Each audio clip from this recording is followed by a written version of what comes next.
les parachutistes allemands sautent sur la Hollande, à l'avant-garde de 3 millions d'envahisseurs. La Wehrmacht entre en Belgique. C'est le piège d'Hitler. Il fait croire que les Allemands recommencent leur attaque de 1914 à travers la Belgique neutre. Le commandant en chef allié, le général français Gamelin, est très serein. Il a tout prévu. Il a soigneusement poli son plan pendant la drôle de guerre.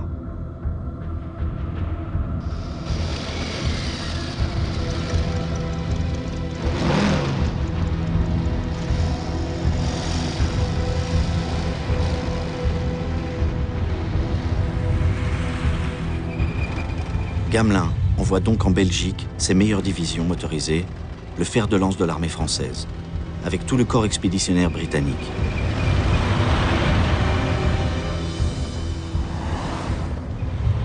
Ces soldats sont de vrais combattants, déterminés. Ils vont enrayer l'avance allemande en Belgique. Et pourtant Hitler, dans son quartier général, est au comble de l'exaltation. Son piège a fonctionné. Il dit « J'en pleurerai de joie ». Il donne comme consigne au maréchal Göring, le maître de l'aviation, de ne pas bombarder les colonnes françaises, de les laisser s'engager profondément en territoire belge. Et il les attaque à revers. Sa véritable offensive, c'est à travers les Ardennes. L'état-major français avait décrété: ce massif forestier accidenté ne peut en aucun cas permettre à des chars de passer.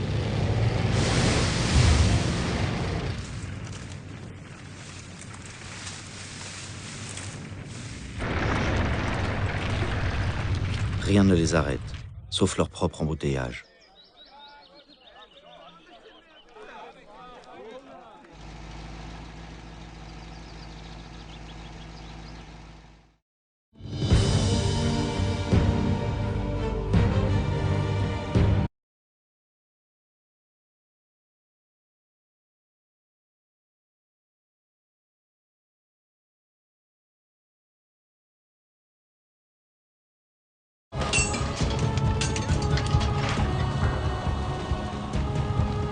Derrière eux, 153 divisions allemandes, mais aussi finlandaises, roumaines, slovaques, hongroises, et même une division franquiste espagnole.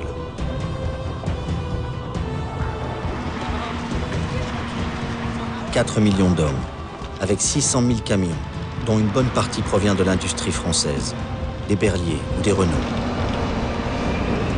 Et 4 000 chars, 7 000 canons.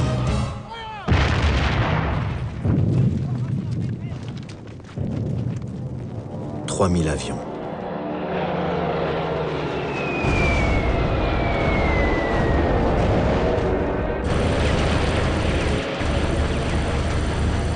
Dans les premières minutes de l'attaque allemande, 1500 appareils soviétiques sont détruits au sol.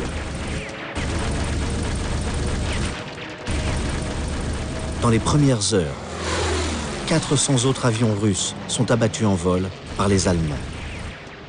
Surprise, dépassée, l'armée de l'air soviétique semble rayée du ciel. L'offensive allemande se déchaîne sur 3000 km dans 3 directions. Au nord, l'objectif idéologique, Leningrad, la ville de Lénine, le berceau de la révolution russe, aujourd'hui Saint-Pétersbourg. Au centre, l'objectif politique, Moscou, la capitale de Staline. Au sud, l'objectif économique, Kiev et l'Ukraine. La Pravda, le journal officiel du Parti communiste, annonce l'agression fasciste. Mais où est Staline? Il se cache, horriblement déçu et paniqué par les premières nouvelles catastrophiques de la frontière.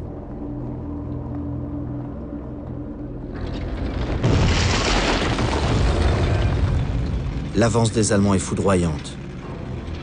Le lieutenant von Kageneck s'enthousiasme. Un spectacle incroyable s'offre à mes yeux. Tout notre régiment de panzer se déploie. Nos chars, hauts et fiers comme des bateaux, vogue sur une mer jaune de blé mûr.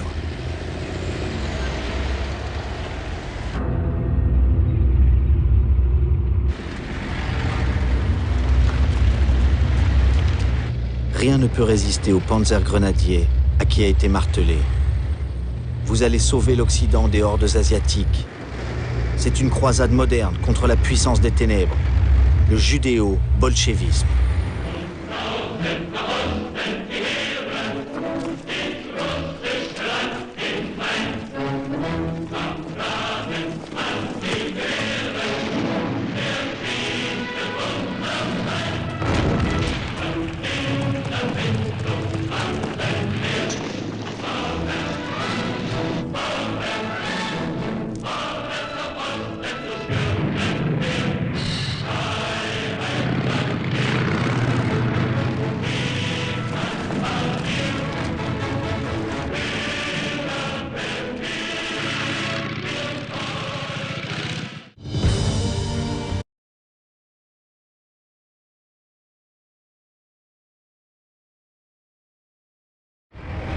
Les officiers allemands se souviennent de Napoléon. En 1812, les Russes avaient brûlé leurs villes et leurs champs. Ils avaient affamé la Grande Armée et ils l'avaient détruite à la bataille de la Bérésina. Les Allemands sont aussi sur la Bérésina. Début juillet 41, sur le front centre, et ils avancent. La résistance soviétique est de plus en plus forte.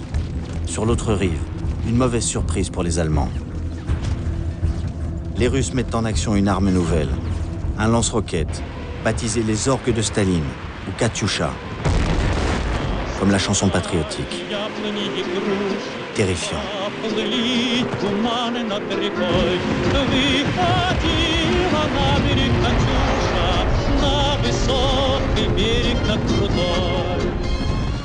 Mais rien ne peut arrêter l'avance des Allemands.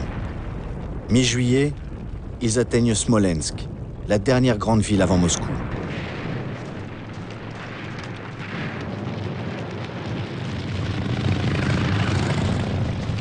Les combats pour Smolensk durent 3 semaines.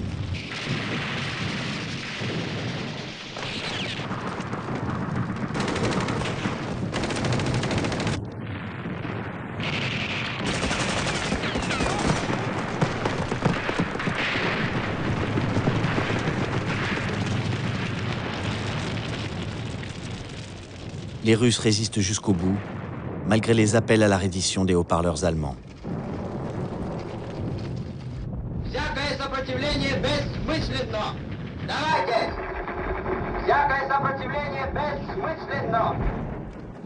Rares sont ceux qui se laissent prendre.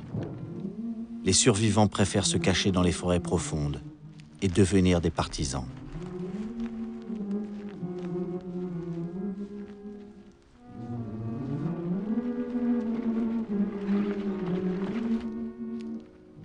Ils sont rejoints par de nombreux paysans qu'ils forment au combat.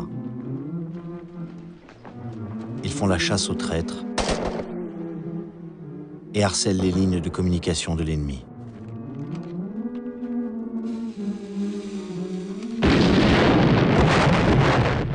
La répression allemande est féroce. Ordre du Führer.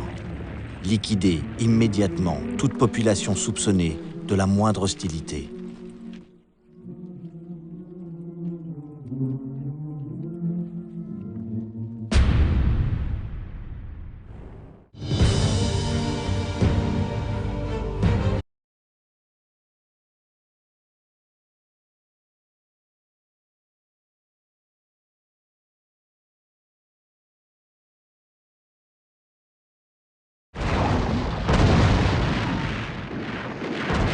« 6h30. La première vague d'assaut américaine va se heurter aux défenses allemandes d'Omaha Beach. Avec eux, un grand écrivain américain, Ernest Hemingway, correspondant de guerre. Il écrit « Dans la pâleur grise de l'aube, nous avançons vers la terre. L'embarcation de fer ressemble à un cercueil. Des paquets d'eau verte retombent sur les têtes casquées des hommes, serrés épaule contre épaule dans l'inconfortable, l'insupportable, la dure solitude des soldats allant au combat.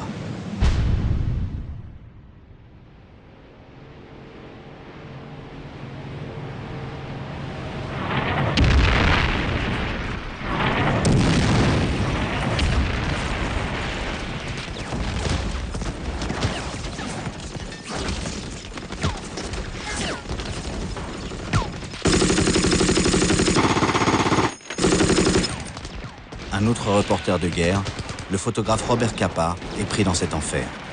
Il dit « C'est la plage la plus laide du monde. Nous sommes épuisés par l'eau et par la peur. Plus de 1000 soldats américains y perdent la vie. La marée monte. Les soldats sont pris au piège, entre la mer et les tirs des blocos allemands. Eisenhower avait préparé un communiqué en cas d'échec. Il avait écrit de sa main « J'avais choisi d'attaquer à cet endroit. Je suis le seul qu'il faut blâmer. » Mais un petit groupe héroïque réussit à grimper sous le feu ennemi et neutralise les canons allemands avec l'aide des chasseurs bombardiers de la Royal Air Force.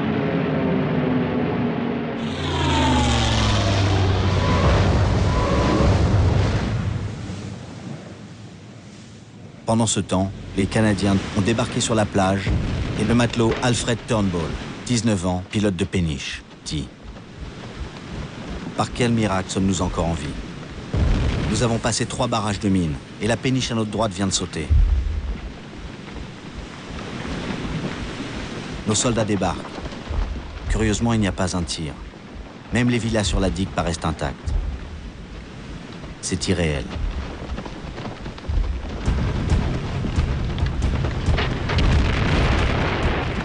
Peu de résistance en effet. Quelques tirs qui n'impressionnent pas les troupes anglaises de la plage à côté.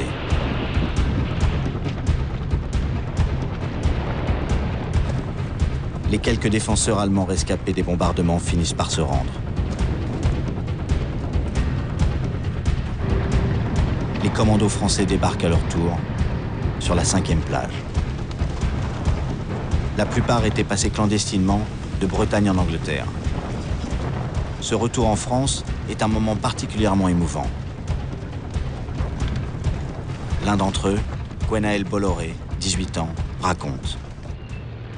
Les premiers chars sont arrivés. J'ai couru derrière. Et tout d'un coup, il y a des civils qui sont sortis et qui nous ont fait des signes. Ils nous prenaient pour des Anglais puisque nous avions l'uniforme anglais. On a eu juste le temps de leur dire quelque chose en français. Ça les a sidérés. Et puis on est passé.